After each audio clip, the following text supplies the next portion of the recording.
Bonsoir à toutes et à tous. Dans l'actualité à l'occasion de la Journée internationale des droits des femmes, ce 8 mars, focus sur la maison de protection des familles mise en place par la gendarmerie en Vendée. Elle est implantée dans le département depuis le 1er janvier. Un point de situation était ainsi organisé aujourd'hui pour comprendre le fonctionnement de cette nouvelle unité et expliquer son rôle dans le traitement des situations de violence intrafamiliales. Pierre Dalicieux était présent. Explication. Nous sommes à la maison de la protection des familles, ici au groupement de gendarmerie de la Vendée, à La Roche-sur-Yon, avec l'adjudant-chef Christelle Verjade. Bonjour. Vous êtes le commandant de cette maison de protection des familles qui vient d'ouvrir ses portes. Est-ce que vous pouvez nous expliquer ce que c'est ? Tout à fait. Donc, la maison de protection des familles est une unité qui a été créée le 16 décembre 2021 et pleinement opérationnelle en fait depuis le 1er mars 2022. Donc, armée de 5 sous-officiers, la maison de protection des familles va avoir pour mission de la prévention ainsi que de la protection. Donc, dans le domaine de la prévention, on va surtout coordonner et animer nos réseaux gendarmerie. Avec les associations, c'est ça ? Les différentes associations ainsi que nos référents dans chaque unité de terrain. Et la mission principale, on va dire que ça va être la protection. Donc, ça va aller de la prise en charge d'une victime, l'accompagnement et le suivi. Donc, en fait, pour vous expliquer, une patrouille de gendarmerie va intervenir pour un différend familial. Alors, soit il y a réellement des violences, ça rentre dans le champ pénal, et là, la patrouille extrait le mis en cause, et donc la victime est entendue par la suite. Donc, effectivement, si cette personne est hospitalisée, on va pouvoir, nous, en appui de nos brigadiers, aller au-devant de cette victime pour aller recueillir son audition. Mais notre travail va surtout consister à reprendre contact avec toutes ces victimes pour s'assurer qu'elles aient bien compris la procédure, s'il y a lieu. Et si ce n'est pas le cas, on va leur expliquer la procédure ou pas, ou les orienter vers nos différents partenaires associatifs ou institutionnels. Merci beaucoup. Donc, c'est la maison de protection des familles, je le rappelle, qui est pleinement opérationnelle, donc qui est ouverte depuis décembre 2021, mais pleinement opérationnelle depuis ce mois de mars 2022.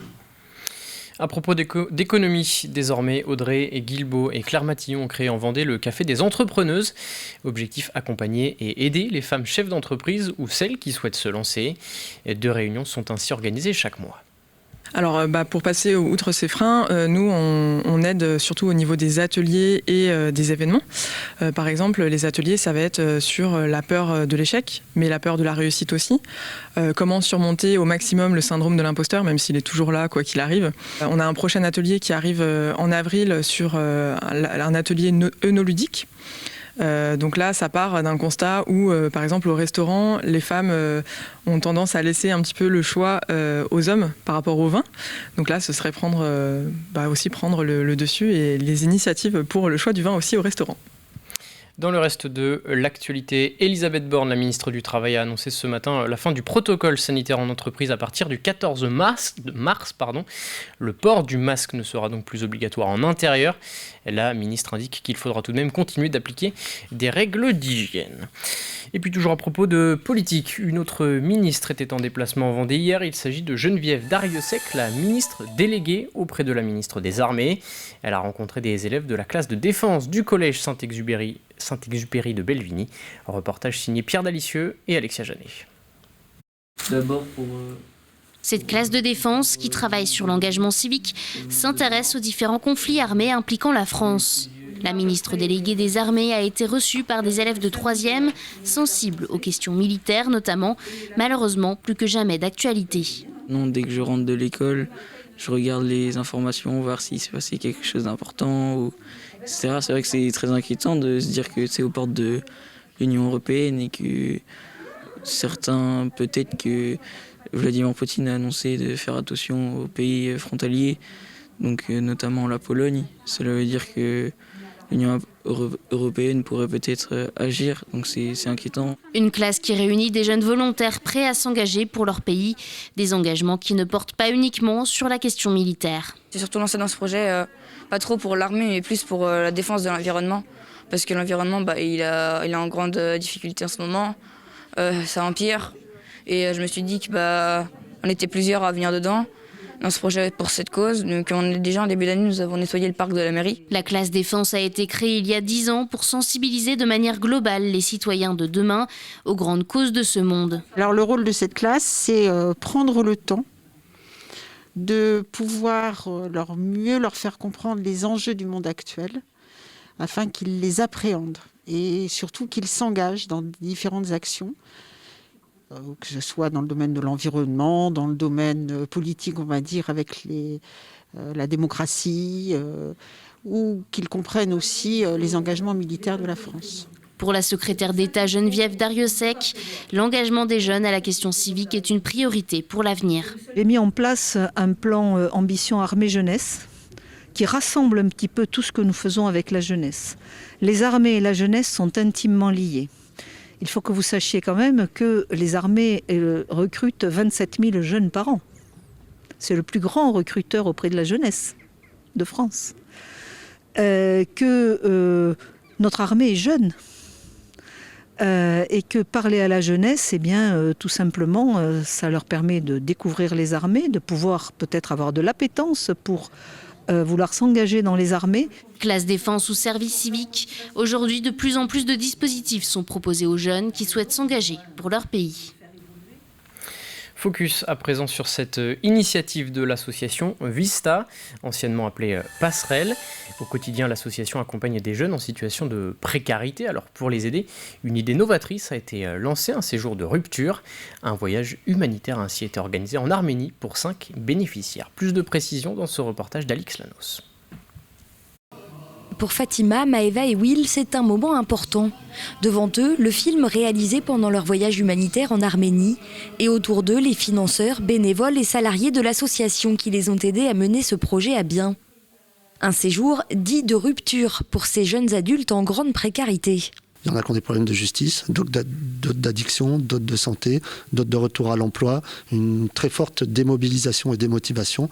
Et bien là, l'objectif, c'est de remobiliser et de travailler l'estime et la confiance en soi. Sur place, les 5 bénéficiaires au profil très hétéroclite vont donner des vêtements, rencontrer des enfants réfugiés du Haut-Karabakh ou encore réparer les aménagements extérieurs d'un centre d'accueil pour personnes en situation de handicap.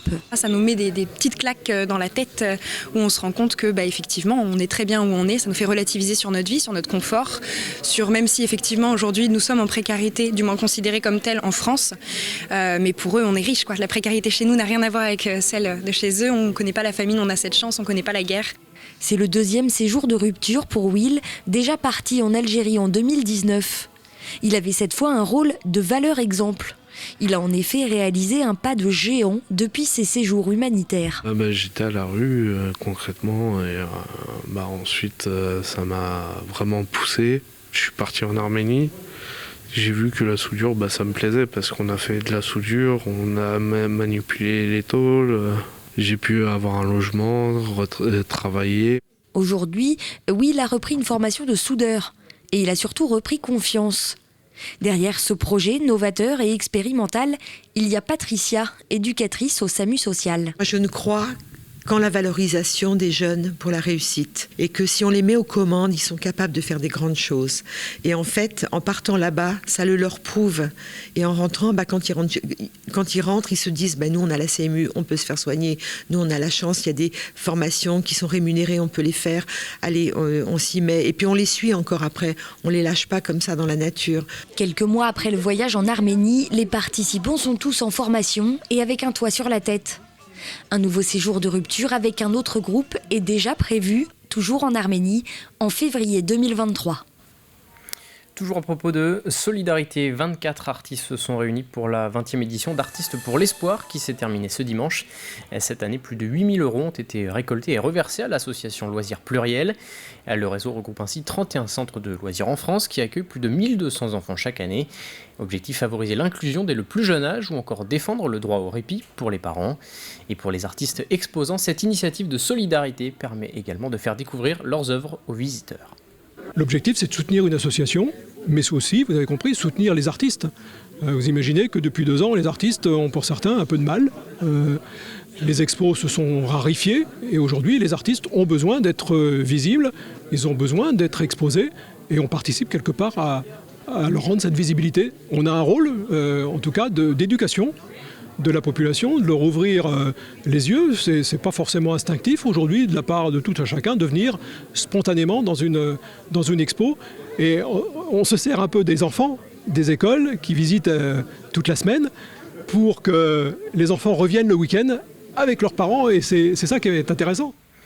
On termine ce journal avec ce vote autour de la statue Saint-Michel au Sables-d'Olonne. 4593 personnes ont ainsi voté. 94,45% ont souhaité le maintien de la statue, inaugurée en 2018 sur la place du même nom.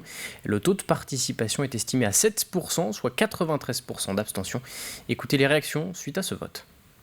Le premier intérêt de cette votation, c'était de dire quelle était la véritable volonté des Sablés. Ça, on le sait maintenant. À 94%, il veut qu'elle reste. Le deuxième, c'est qu'elle donne un mandat à l'équipe municipale et à la ville des Sables-d'Olonne pour défendre cette position devant la justice. Et une fois que la justice aura rendu une décision définitive, dans quelques mois, dans quelques années, nous ferons respecter la volonté des Sablés dans le respect des règles de droit et de la décision de justice qui sera rendue.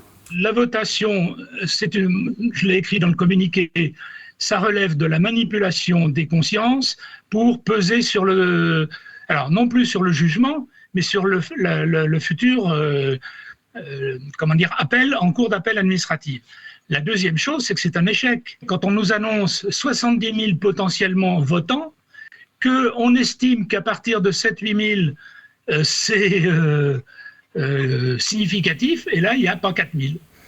Et pour rappel, suite à une décision du tribunal administratif de Nantes, la ville des Sables-d'Olonne doit retirer la statue Saint-Michel de cette place du même nom.